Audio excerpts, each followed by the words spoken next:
I'm actually as far away from Indian as you can get. I'm fifth generation Indian heritage, but not from India. I grew up in the Caribbean. Part of the service is that to ask for help is weakness. You just suck it up. Somewhere halfway up that wall, I left the anxiety behind. I left my fear behind. Just making that transition and facing your fears to take that next grip up, that next step up, that next option up with guidance. Because you got to go to the light before you can become the light. And then once you're the light, you can shine that light on others. That's why GallantFew has my heart. Well, Kerry, thanks a lot for coming out today to the barn. Thank you for having me. Thank you for having me. This is gorgeous, man. This is a really nice setup. I would say we like it out here, but the rats and the mice like it out here. We had a horse for a really long time. He lived to be 35. Wow. Which is pretty old for a horse. And I think he died a couple of years ago. And so and he never wanted to be in the barn at all. When he got older, we had to force him to come in here and eat and lock him up because he just wanted to be free. And so that's why we don't have an opening. The front and the back are open. Oh, it's cool. It's nice. It's shade. It's a good day. It's not too hot today. For sure. Yeah, we lucked out today. Yeah, it's beautiful. Well, thank you for having me. Well, so let's start out by there's a misconception with respect to your genealogy, I guess. So to me, you look like you are Indian. Well, it's really interesting because most people, when they look at me, they think that I'm Indian, right? And here in Texas, we have a very large Indian population. And so I kind of blend in, but it's always hilarious to me when I go out and somebody who is from India comes up to me and talks to me. And I look at them and I go, I don't know what you're saying. I'm sorry. I don't know what you're saying. And then they kind of get a little offended, like, wait a minute, what's going on here? So Indian people they think you're Indian. They think I'm Indian. Wow. They come up to me. They talk to me. Patients that come into the office sometimes that are Indian, they come in and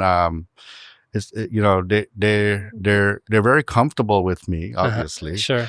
And I take good care of them. But it's just it's just one of those things. It's a cultural thing, and I'm not talking everybody, but in general there are norms because they are norms. Right. Right.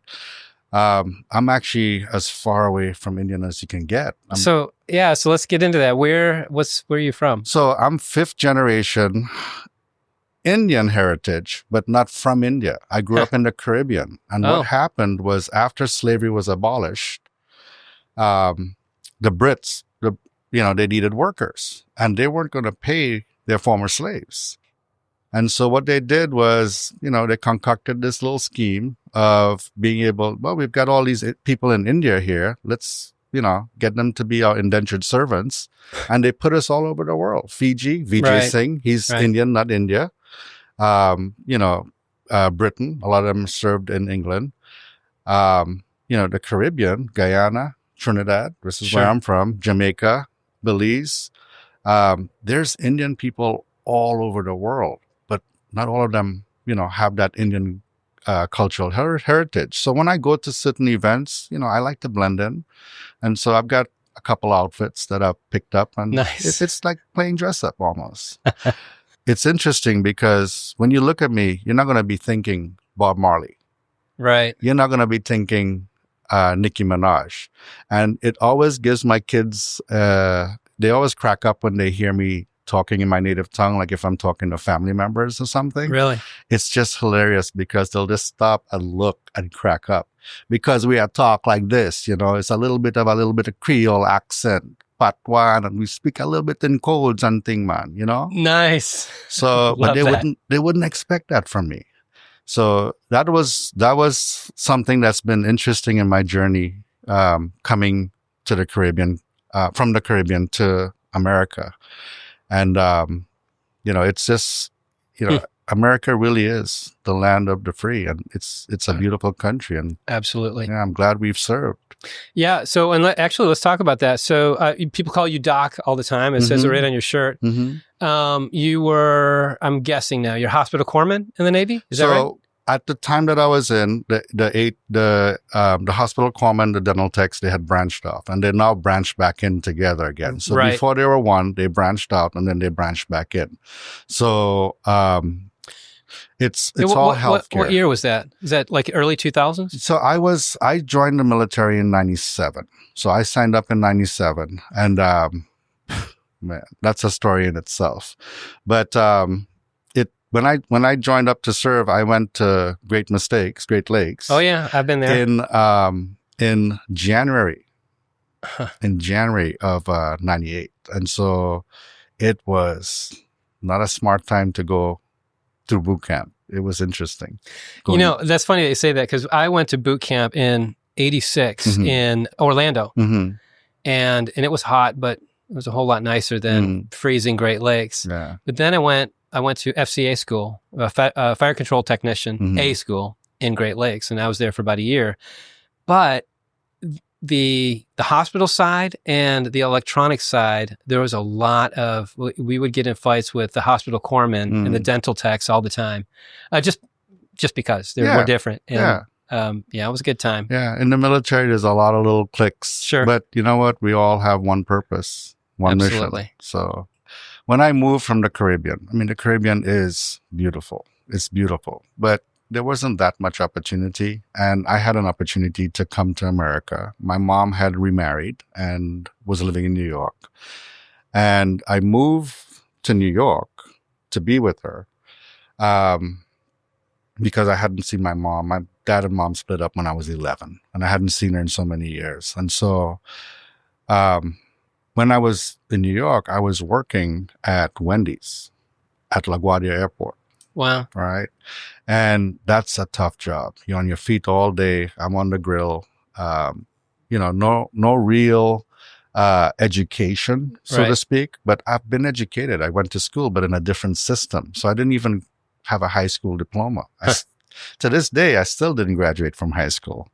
But I actually went to school in the Caribbean system. And so doing that for a year was really depressing. I actually stopped eating red meat because I know what's in it. Ugh. So when people say, where's the beef? They should be really asking, what's in the beef? But I was there at LaGuardia Airport, and I kept seeing these guys going back and forth.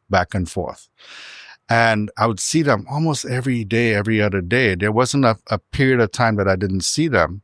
And the terminal that the Wendy's was in so happened to be the terminal that flew out to Chicago, right? So one day I'm having my lunch, made a little grilled chicken sandwich because that stuff's clean. I made a little grilled chicken sandwich. I'm eating my lunch, and the guys in white come and sat down next to me. And I don't know what it was, but I had been in a really bad place at that time. It's struggle trying to save money, working fast food for all this time. And I asked the guys, built up enough courage. And I asked the guys, I say, hey man, what y'all do for work? And they both looked at me, and they looked at each other, and they looked at me again. And then I saw one of them smile. And I didn't know what that smile was about then. But I know now they were Navy recruiters. Oh. When I asked them and I engaged with them, they knew there was an opportunity. So one of the guys, really, really, really nice recruiter, he asked me a few questions, asked me about myself. And I told him, And then they said, you wouldn't mind taking a test to see if you can do what we do? So the next day they took me down to MEPS, and I took the exam, the ASVAB, aced it. And man, they were licking their chops because, they get bonuses based on where they can place people. So he asked me, so what do you want to do? What do you want to do in life? And I didn't tell him what I really wanted to do at the time. I said, I don't know, first thing that leaves. And boom, sign me up as a corpsman and you're out of there. Turns out that I ended up having to change that plan. I say, what else can I do? And there was some timing issues. My mom didn't want me to go join the military. I had signed up, came home, told her. She was devastated. You know, of course. Rest, bless her heart, and rest in peace, Mama. But she was really scared. She was like most people are, and had to make a little bit of changes and tweaks because of that, and then ended up signing up as a dental technician, DT, which my rating doesn't exist anymore. So. Right. That's how, and I actually, and that happened way back then. I know in my field, there's 5 different categories. There was lithography, photography. I think lithography was also graphics. Person who operated the printing machine, that might have been also lithography. Anyways, there was like 5 different, journalism and public affairs. And I think in 2005, 6, 7, they took a lot of those in multiple disciplines. And joined them together, and I think it's good. It was good in some aspects, and I think it had negative repercussions in others. Right. Especially in the dental. I mean, in the medical fields, right? Because that's pretty. For my stuff, for me to learn a new skill set, not that big of a deal. Nobody's going to die. But, well, one thing the military did teach me, and the military does really, really well, is how to adapt and overcome. Because the only constant is change. The only constant is change. But, I ended up signing up, and then that's how I got into dental. Off I went, boot camp, A school. While I was after I had graduated from the dental technician training, and, we had to give them back an extra year because the school is so long. I did really well on while I was in school. I've always done really well in school. It's just one of those things. My daughter has it too. She does really, really well. My son, to be determined. He's only 8, so we'll see what's going on. Funny. But my daughter has it. She can just watch something and figure it out. It's just crazy. What's really funny about that is I went in as a fire control technician, which is a lot of electronics. And I had to go to basic electricity and electronics school, which is a couple months. And then right after that, I went right into my A school, which is about a year. And I actually failed the last week of my A school. Oh. And I went up to talk to the CO, and he said, you needed a waiver to get into the school, right? And I'm like, sir, I have no idea. And he goes, look, I'll give you one more chance. And so I took a week off studying, and I was able to pass the next class, and I barely made it. But not everybody's the same. No, but I think a lot of it is that calmness helps you to kind of see things through. And sometimes the anxiety gets to you, and I might miss a question, or it affects the way that you perceive things, right? And so, I always had a strong academic background growing up, and so that just translated into my life here. And in the military. So, I did really well. And then I like to joke about it. I say, I joined the Navy, but the Marine Corps kidnapped me, because right after I finished A school with my orders, I didn't realize it at the time, but I had to go make a stop at Camp Pendleton. Great. And so, we had to go through Field Med Service School, FMSS. And man, Marines are, this a different training. I was like, man, I did not sign up for this. So I have a wacky question. So did you have to work on pigs? Yeah, so we did. We worked on and can you talk about why pigs. Because it's unethical to use human beings while you're training. Oh, gosh.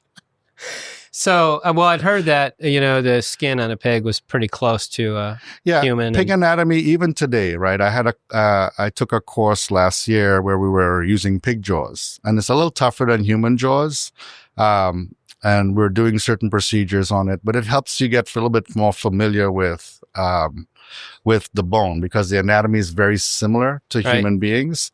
I don't eat pigs for that reason. I mean, this personal belief is nothing to do with religion, but I just can't take it to myself to eat something that takes care of its babies. if that makes sense. To me, those animals, they have, they're on a different wavelength. And so that's just my personal view. I don't care if others eat it. Right. My wife occasionally eats her little beef pho, and, she enjoys it. Uh-huh. But, I don't want to, because I feel bad for the animal. Like, that's somebody's mother. That's just me personally.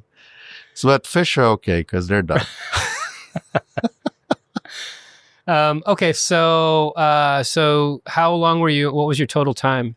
So I did a total of 5 years. I wanted to stay in. I wanted to be a lifer. I really loved the military life. I had a lot of great mentors, and I was lucky being in dental that I worked with all these dental offices, these dentists, and these dentists were phenomenal. I mean, I remember Captain Siemens. He was one of my best mentors.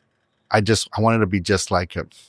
All of these guys, they would take care of us. We were their assistants. We were their right hands and left hands. And working that closely with captains, 06s, 05s, Lieutenant Lee, who's now, Captain Lee. He was my first doctor I worked with, and that guy really took good care of me. They took really good care of us and trained us and did well. And if we didn't have that kind of nurturing, I don't think I would have been a dentist today. I was going to say, I see that that mentality is prevalent all throughout, at least the Navy. Yes. I don't know about the Army, just because I don't have that experience, but I think ego has a lot to do with it. Yeah. We're kind of all stuck on the same ship. Yeah. Well, so did you have ship time? I did not. I was greenside the whole time. My white uniforms were worn after I went greenside, they got boxed up. Yeah. The one thing on a ship, we do the same thing everywhere. Everybody wants you to be qualified in different disciplines. And in the Navy, on the ship, there's, the surface warfare. And the cool thing about that is that you can spend maybe 6 months training to get that pin, but you're learning a lot about all the different disciplines all throughout the ship. So you have a really good, solid understanding. Yes. And that's not just about that, but also, leadership and, how to deal with problems from the ground up, that sort of thing. Yes, I did get my FMS ribbon, FMF ribbon. FMF means? So now there's a pin for it, but back then it was just a ribbon. Huh. What does it stand for? So it's Fleet Marine Force. Oh, gotcha. And so Navy personnel that serve with the Marines that actually go through that's the leadership certification, so to speak. Yes. You see that now, just like you see the trident on somebody. It's a big deal. That's a SEAL. Don't mess around. Yeah. Yeah. You see the jumper, you see the wings, yes. you see certain things just mean something and you see it coming. But, it's the military life was a good life. The military was good to me. It has its issues like everything else. And that part of my life, I actually put away for a long time until I moved here to Texas and started getting involved with a couple of military personnel. Brandon Wong, you're familiar with Brandon? Brandon was actually a patient of mine and befriended me, Marine, sharp guy. And, I think because of him and my friendship with him, I started getting involved with the military life again, because for a long time I just wanted to forget about it. I guess my path was a little different. I've been in the reserve for over exactly 20 years. Not exactly 20 years. I went in 86 and I came out in 91. And then I had somebody talk me back in 2006 and then I stayed until a couple of years ago where I got out with my 20. But I kind of feel that, there are times where I just wanted to stop doing that. But in the reserve, it's a different mindset. And most of my friends who do public affairs, a lot of them have very similar jobs on the outside.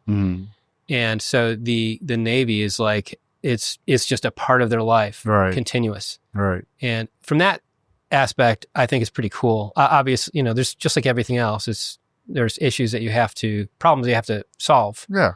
We call them challenges. Right.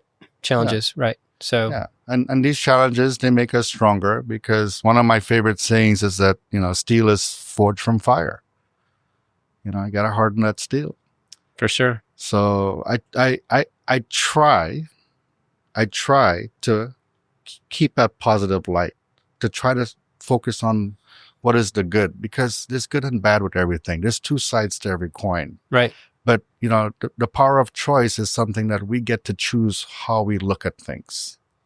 And it's really one of those things that I love the most about GallantFew. Yeah. Is that mindset. Absolutely. Let's go ahead and talk about that a little bit. Yeah. So tell me about GallantFew. Actually, tell me how you got involved. Yeah. Well, let's talk about GallantFew and what kind of organization it is and who they serve and what they do. Mm-hmm.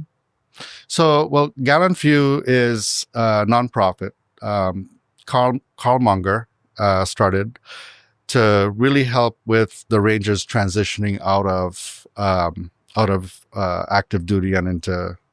They were having a lot of problems. A lot of these problems were psychological, and for a long time, the VA and the entire medical system wasn't really in tune with what was going on. For sure, you hear about 22 active duty daily veterans dying daily. And, it's heartbreaking, because these are the creme de la creme, the best of the best, and they've given their all. And during their service, their experiences changed them. And then after service, for many of them, either because they don't ask for help, or they're too prideful to ask for help, or the help in the past just wasn't there. Our history with our Vietnam vets. And or if you do ask for help, you are automatically putting a flag up saying, correct. Now that immediately puts you in a category. Correct. Even if the military says, no. Correct. And so these are the guys that have served, right? Changed. And now they've been taught part of their service is that to ask for help is weakness, right? Right. To say something's wrong, you just suck it up. And so they carry that mentality past their service when they're transitioning into the civilian life. And one of the things that I love about GallantFew is these guys don't just talk about it, they live it. They actually live it. They have events every week, every month they have meetings. It's a great organization to get involved with. And if you're in the DFW Metroplex or one of near where we have meetings and are active, get involved. If you want to start a chapter, maybe you're up in Colorado and you want to start a chapter, get involved. It's an organization where most of the funds, the vast majority of the funds, are going into actually making a difference. And that's what I really love about them. Can you talk about, they have a program called, or they have a something called Azimuth, right? Can you talk about that a little bit? Yeah, the Azimuth test. So anybody can take the Azimuth test. You don't even need to be a veteran to go take the Azimuth test. And Azimuth means, for people who don't know. So the Azimuth is it's basically your compass. And so it just kind of helps you point the way, right? And so the test, and it's not a test that you're getting examined on. It's a personal self-reflection tool. So I'd like to call it a tool instead of a test. And you answer some questions on there. And obviously, if something's flagged, one of the counselors will give you a call, right? And so if somebody is thinking of self-harm, or if somebody is, maybe drinking too much, or maybe having some issues, it'll kind of send them it gets flagged into the system, and then a counselor will give you a call to try to see, reach out to you to try to get some help to you. And these are trained, licensed professionals, right? Right. These are the VA also has access to these things, but the one of the things that GallantFew does really well is because we've lived it. We're not civilians who are just treating people. Right. We've lived it. We can really connect with the service members, right, and get them stable, and then get them help in with the VA if possible. Do you have any, so before you finish that thought, do you have any, like, you don't have to name names, but maybe a couple of stories where you've seen some breakthroughs? Yeah, I've seen some breakthroughs. I can actually name one name, Zach. Oh, yeah, Zach. Zach has been he's been honestly I love this guy. I love him so much because he's dedicated his life to helping others. And he was in a very bad place. And the guy struggles and he works hard. And I've never seen somebody, he's finishing up school pretty soon. And he's actually going to be one of their licensed counselors. That's cool. Very, very soon. And just seeing his journey along the way has been inspirational to me. Now, Zach's a patient of mine also. Cool. I do a lot of work. I do help a lot of veterans out. I have, I basically do work at cost for that. And so that goes a long way for people who can't get into the VA system to get their work done. Right. Or getting to run around or can't wait. And so I help out a lot of times when I can, right? I still have to pay staff and the bills, but I do a lot of it at cost for them, and that helps them out a lot. But Zach was a patient of mine, and he that's how I really got involved with GallantFew, because I got a call out of the blue one day and said, hey, you know, we think we want to interview you to see if you would be able to help us in our mission. And that's kind of how I got on the board of directors for the GallantFew. So I guess in a way I'm Zach's boss now. So Zach, if you're golfing right now, get to work. No, Nice. I'm just kidding. No, he's really been a success story, and you should get him on here, talk a little bit more about it. Yeah, sure. He's inspirational, and I just love the guy. His positivity, and he's a perfect example of how when you help one person, you can help many, and it just keeps giving.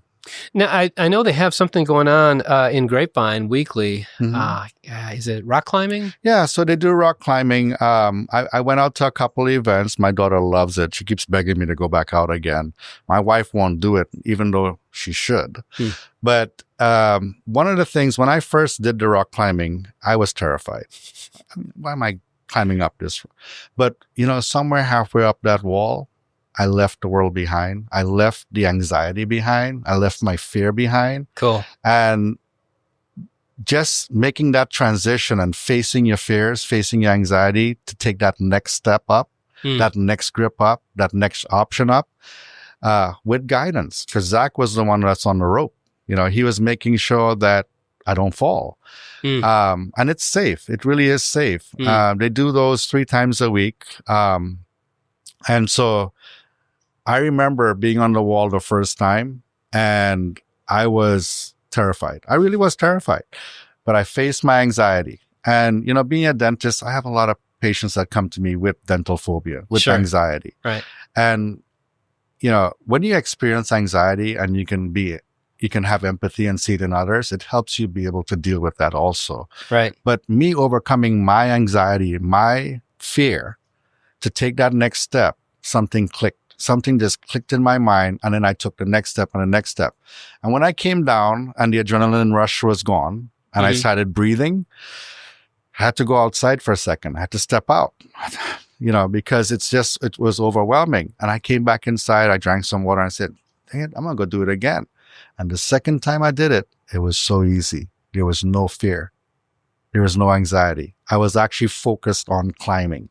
That's cool. Yeah. And that's the power of why I think they do that, is because it helps you meet yourself. Right. GallantFew has a specific program with steps where they talk about anxiety and how to overcome different issues. Yeah. There's a a 5-step, there's 5 different areas of wellness. And, you know, it's not just one aspect. I mean, you can't have the mind right, but the body wrong. Right. And you can't have the body right, but the spirit wrong. Sure. And so, you know, these 5 areas of wellness, they're really important. And, you know, that's part of getting involved with them, is because you're not going to be able to soak it all up in one little podcast or one little video. Right. But once you get involved and you keep coming out to the meetings and you keep meeting people, like-minded people, and you build that network of positivity and you surround yourself with that, you start becoming the positivity, because you got to go to the light before you can become the light. And then once you're the light, you can shine that light on others. I love that. And it's going to affect your family members. It's going to affect positively to your coworkers. People are going to see a real change in you. But it all starts with that first step, and, you know, picking up that phone and coming out to a meeting or asking for help, or take the Azimuth test. You know, it's online. It's a free test. I don't know if you'll be able to include a link. Yeah, absolutely. And just it just starts with that first step, and then come and experience what it's like to have that positivity and that courage. Yeah. And that's why the name GallantFew. Be brave. Be a brave heart. Be gallant. And that's why GallantFew has my heart. And that's why I keep coming back. That's why I'm involved. That's why it's a passion. That's why I'm talking about it here today. Well, cool. So let's segue. Talking about passion, you have your own dental practice. Yes. And you do implants as well as general dentistry, right? You want to talk about that a little bit? Yeah. So back in 2017, I had an accident, and I broke my elbow. And being a right-handed dentist, having to have my elbow reconstructed, I have 2 implants in my elbow. But I had a really good orthopedic surgeon, and he used PRF, stem cell therapy, and a couple other things to really help reconstruct my elbow. And worst case scenario, we replace it, right? But he wanted to try and save it because of my profession, and it was expensive. You know, insurance didn't cover it. We can get into insurance all we want, but you know, after that surgery, I basically retired. I sold my practice. It was right down the street in Heritage. And I sold that practice, huge practice. I mean, we did $5 million a year. It was busy. We had, 20 staff members, 3 full-time hygienists, all the specialties in there. Wow. It was just a busy, busy office. And I think that's probably one of the reasons why I kind of let my health go. Which is why kind of segueing back into balance. Sure. And it doesn't make sense if you have all the money in the world, but no time to spend it, right? Right. And so one of the things that I did during that time was I had little kids, and I took some time. I basically retired. But after a couple of years, man, the weight started piling on. You sit around eating everything the kids don't eat, being a little house husband, stay-at-home dad. It takes its toll on you, but I wasn't done yet. And so my brother-in-law had a medical practice in Irving, and he said, well, why don't you come open a little dental office? And I said, yeah, maybe I'll open a little hobby practice. And I was really involved with veteran circles, as you were at the time. And I said, you know what? Yeah, I guess I can build a little hobby practice and help veterans out. I can still do something. Man, that thing blew up. Now it was one room with a chair. I remember going out into the boonies trying to find equipment, because my background as a dental technician, I can put this stuff together, right? And so I remember going out into the boonies with my buddy Josh. We were loaded. We didn't know who we were going to meet or what equipment they were going to have. Oh my gosh. Picking up compressors and dental chairs and stuff that we can find, just meeting people online, and then putting together a nice small office where we can, one chair where we can just help veterans out. Right. And the thing's grown into an 8-chair practice already. Wow. It just kept growing. I didn't keep any of the money. I've always put it back into the practice. Wow. That's great. Now, because I sold my old practice and invested that, I didn't really have to, rely on Doc's Dental for money. Sure. And so I just kept putting it right back in. Let's see where this thing goes, right? And it's an 8-chair practice now. It's busy. We've got staff members. We take care of, not just veterans, but the entire public. I have a passion for immigrants. I'm being an immigrant myself. Right. I have a passion for veterans, being a veteran myself. I just love helping people. And Irving is a very diverse community. And, you bet. Everybody's busy catering to the high end, upper middle class and wealthy, but nobody's taking care of the majority of people who are, struggling to get by. And so that's one of the things that I did with this practice was just be reasonable. And because I saved a lot of cost on building the practice, I was able to pass it on to my patients as savings myself. So, dentists would ask me, man, how are you doing an implant for $1,000? That's crazy. You're not making any money. I go, yeah, I'm not. They don't understand. I'm not paying myself. That's cool. I'm just doing this to help people out because that's really cool. This is my second win. That's so cool. Yeah. So give me one story about somebody that you helped out with an implant. Well, I've helped out a lot of people about the implants. Obviously, with HIPAA, I can't really discuss any particular details, but one person that really stands out to me was this lovely lady. She's one of the first people we saw, right? And my wife had gone to a Vietnamese restaurant nearby, and she was eating there, and she left some cards up front. And I guess this patient saw the card and somehow made the call. I guess I can say her first name. It's Ina. Hi, Ina, if you're watching. But Ina was one of our very first patients when we first opened that little practice. And Ina came in, and she had an implant she needed some help with. And everybody else would have pulled that implant out. It was done in a different country. It wasn't in a really good state. But I decided, okay, I told Ina, I said, Ina, let me fix this for you. And I want to try and save this implant because the implant itself isn't that bad. So let me take care of this implant and let's see how long it lasts. And if it doesn't last, I'll take care of it for you. I'll just replace it for you. Okay. But I'm curious to see, let me see how long I can save this thing for, right? Now, this is 2018. That implant's still there today. This is nice. 2025. But what's interesting is because of Ina, I've had a lot of lovely patients. She sent me so many people. We have built a friendship together. She's one of my I call her my right hand, Anastasia, who's a refugee from Ukraine, nurse, by the way. Nobody cleans like she does, man. She cleans, and their work ethic is incredible. Found her as a referral from somebody that knew Ina, and so it built a nice little community. So I've been helping out in that aspect, and it's been really nice to not have to be chasing the dollar. For sure. And actually living a life of purpose. Yeah, that's great. And I actually see so many inefficiencies, and you try to tell people these things and they're not ready to hear them. Right. One of my favorite sayings is that an open hand holds more sand or more hay than a closed fist. And that's because when you close your fist tight to try and hold on to things, there's no space. For sure. But if you have an open hand, you can hold a whole bale of hay on it. So that's one patient that really, she's in my heart, and I love her to death. That's cool. All right, well, we're about wrapped up. So the one thing that we are going to do now, Wrist Rocket Challenge. Wrist Rocket, yeah. We both support different nonprofits. Yeah. So it's a $50 challenge. Let's do it. So the loser pays $50 to the winner's nonprofit of choice. Let's do it. I brought my cash. All right, let's go. Okay, Kerry, so here's how it works. This is I do have to get a newer wrist rocket. It's a wrist rocket. You hold it like this on your wrist, right? And then it's kind of like bow and arrow. So we're going to put our round right there, and we're using ceramic rounds. And you hold it just like a rock, just like David and Goliath. And then hold this tight, and then you pull this up to your cheek. So we're going to take 2 shots to zero out. Okay. Once you zero out and you figure out how you're, where you need to aim, then we both have 5 shots. So you shoot 5 in a row, and then I'll shoot 5 in a row. And now, if I miss, do I have to give up my sharpshooter ribbons? That's a good point. These are huge.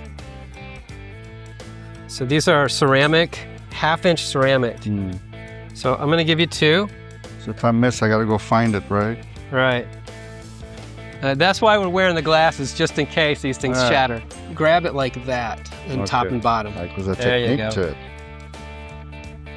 That's pretty good, man. Not bad. All right. Here you go. So I'm noticing that these are actually bouncing off the metal ones go right through. These are bouncing off the hay. Am I a test subject? Yeah. So 10 is in the middle, 9, 8, 7, 6, and 5. Gotcha. And I'm going to get out of the way. So you got to give it a little bit of pressure. Close. Very close. All right, here you go. Maybe you should bring your kids out and practice. Oh. The thing is, I don't think it'll be a good idea to have my boy around this. Oh, there you go. That was nice. You just had to aim high. There you go. There you go. All right, is this your last one? There you go. So you can get a bullseye on the last one. Oh. That was good. Okay. That wasn't too bad. So I need to zero mine out.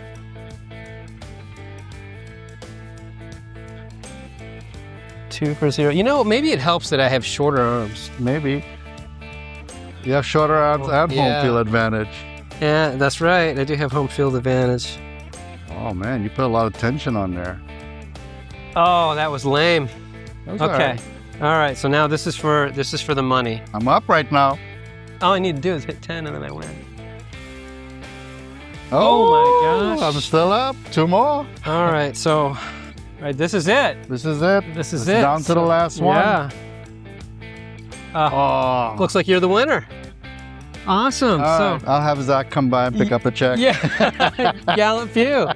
That's very cool. Awesome. This was great. Fun, this was great, man. This was really good. Hey, bring it in, bud. You bet.